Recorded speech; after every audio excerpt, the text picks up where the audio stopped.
What's up, good people? Welcome back to another episode of Undrafted Views. We're here. We talk sports from the sidelines. And today we're going to talk about the Jazz and the Warriors. And our question, can the Jazz beat the Warriors in the 7-game series? Let's get into it. The Utah Jazz are currently 26-10 and are the third seed in the Western Conference.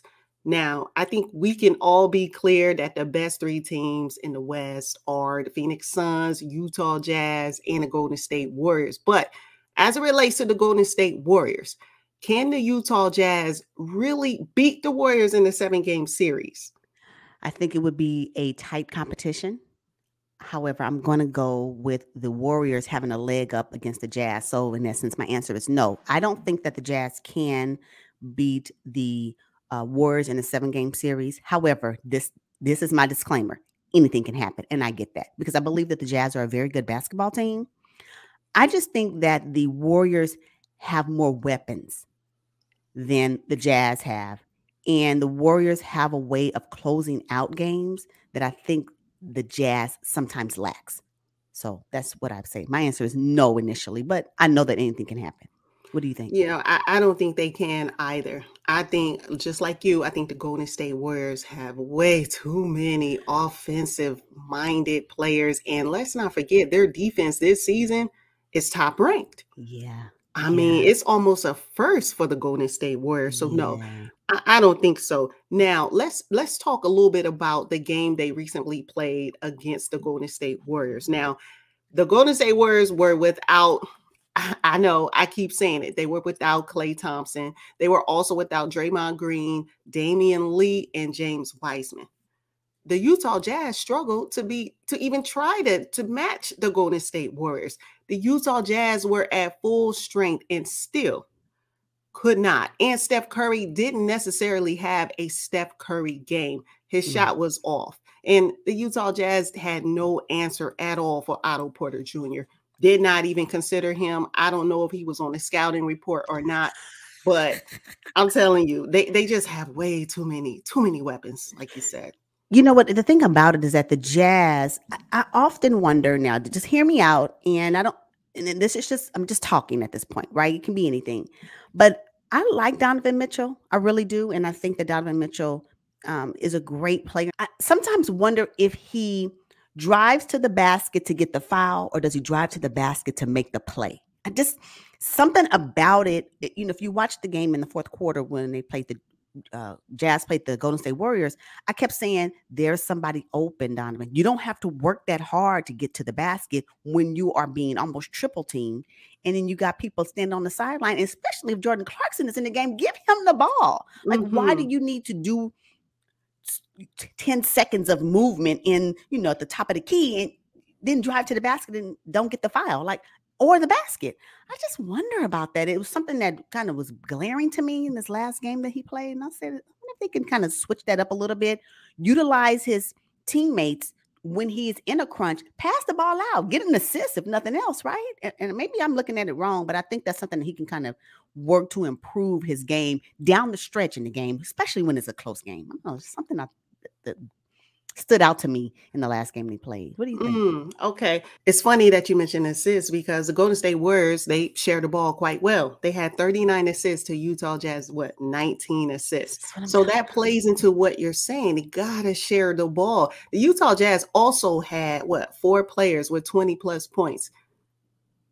I mean, the Warriors only had 3. And like I said, nobody was checking for Otto Porter Jr. I think he was the shining star of the game, the one game that they played. So really, we're kind of basing this on just that one game. It's still fairly early in the season. We're approaching the midway point. But from what I've seen so far, I don't think the Jazz can beat the Warriors in the 7 game.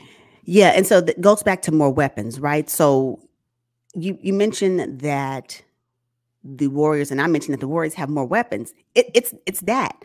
you never know who from the Warriors. If you watch any of our previous videos, you never know who from the Warriors is going to step up. You just don't know.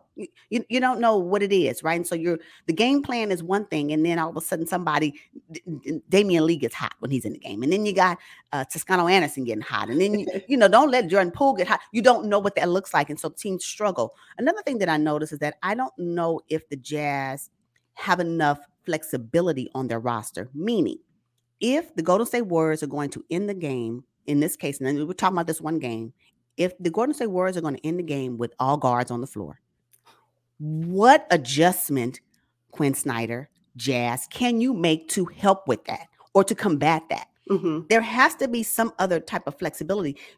Do you need to have Rudy Gobert on the floor all the time? Maybe not. Now, granted, Rudy, he's going to get you a rebound. He's going to get his points. He's going to do his double-double, his maybe sometimes triple-double. He's going to do his double-double. He does it all the time. If you watch it, look at his stats, he does it, right? So I'm not saying he's not needed. I'm just saying there are certain parts of the game where adjustments need to be made. And sometimes if you want to switch things up when you're playing in a tight game, do he need to be on the floor? I don't know. Mm-hmm. That's so funny because I was watching Rudy Gobert and I said, wow, this guy has no offensive bag at all. If he's not 2 inches away from the rim, if he doesn't get a rebound and put back, he has no footwork to get the ball back in the basket. So maybe he doesn't belong on the court in the small ball lineup when the game is moving quickly and there's a lot of perimeter shooting. Rudy Gobert is uncomfortable outside of the paint. Let me tell you, and if you've watched the game, he almost looks like he shouldn't be on the court. Mm-hmm. His position, what is it called? Positioning, his body positioning seems uncomfortable the moment he steps out of the paint. Yeah. Even when he's trying to contest the shot, it's almost like, oh, I'm too far out. Let me scooch my butt back in. Yeah. It's just weird to watch. I was like, yeah. So he has to be up under the basket to be successful when we're talking about a small ball lineup. So I agree. I think that the Jazz need to work on, if we're talking about them being able to compete and beat the Warriors in a 7-game series, I think that they have time. The Jazz has to have time to figure out a way to readjust their lineup at a certain point of the game to kind of help combat that. And they should try it. If you're going to try it now, right? So they can see what it looks like. I just don't know if Gobert should be on the court all the time in those types of situations. So we'll see how it plays out. Yeah, exactly. And that's a Quinn Snyder problem. Mm-hmm. He has to figure that out. Now, if we just take a look quickly at how the game actually played out. Now, Golden State Warriors started out fairly hot.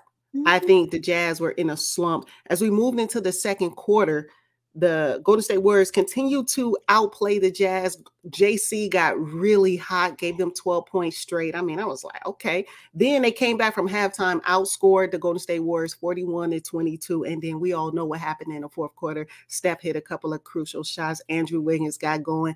It was something to see. And just when I was watching, I said, wow, Golden State Warriors are not full strength right now. They didn't have their number one floor general. They didn't have Damian Lee on a perimeter.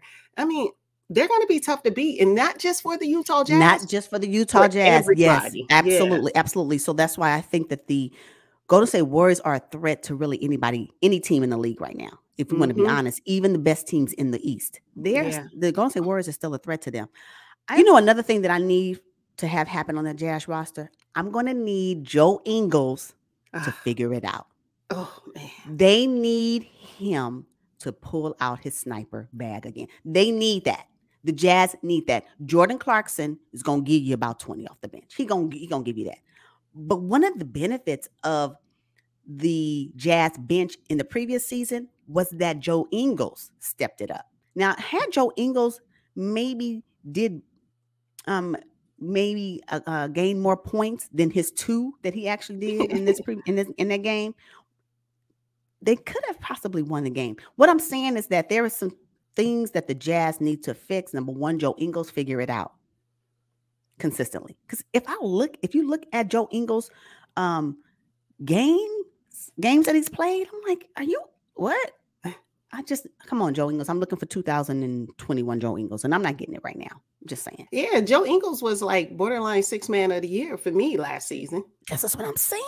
Yes. Mm-hmm. I don't know what happened, but yes. So I realized that his point production was missing in the game against the Golden State Warriors.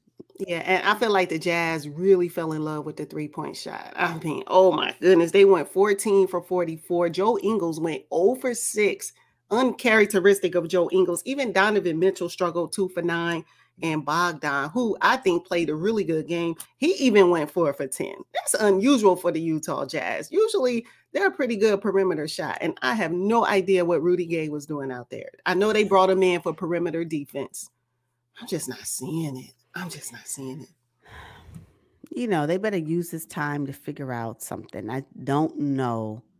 The Jazz, they're a good team. Clearly, they're a good team because they are number 3. So don't consider this video to be a negative one. What I am saying is that I know that they're a good team. And I know that they, because they won the previous 6 games. They are a good team. They can beat teams. We're talking about postseason 7-game stretch.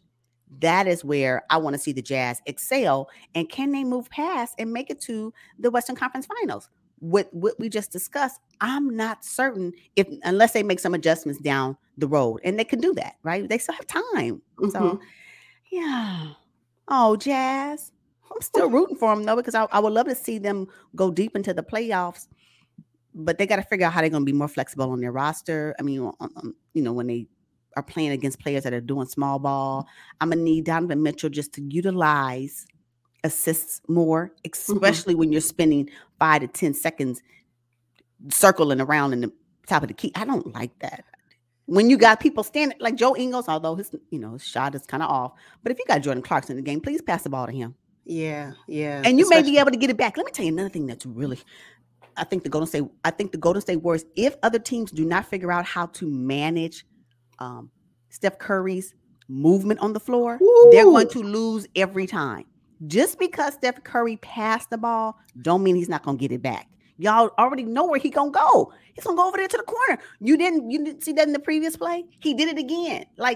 You have to follow the ball, but also follow Steph Curry. If you can follow Steph Curry, then you may be able to stop him from shooting. You may.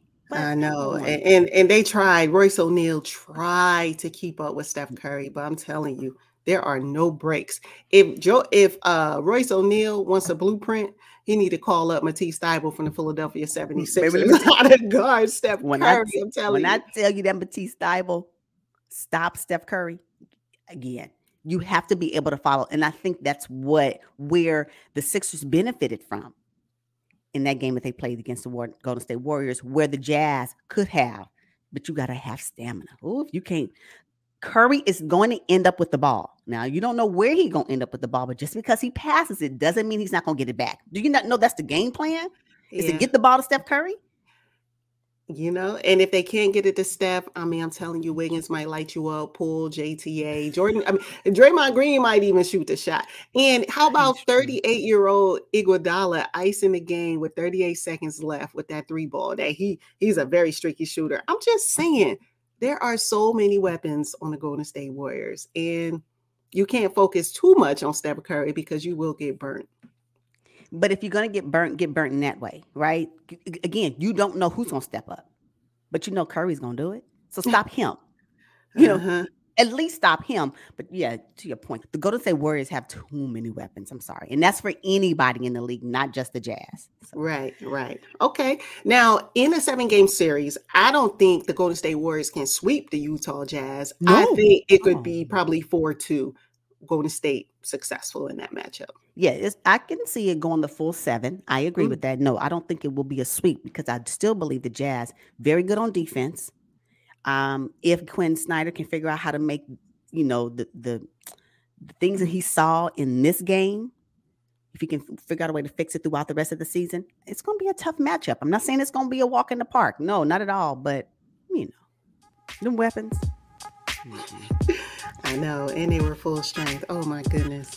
All right, you guys, we're going to wrap up this episode on the Utah Jazz and whether or not we believe they can actually beat the Golden State Warriors in the 7-game series. Thank you all for watching. We will see you guys on the next one. But until then, peace. Peace out.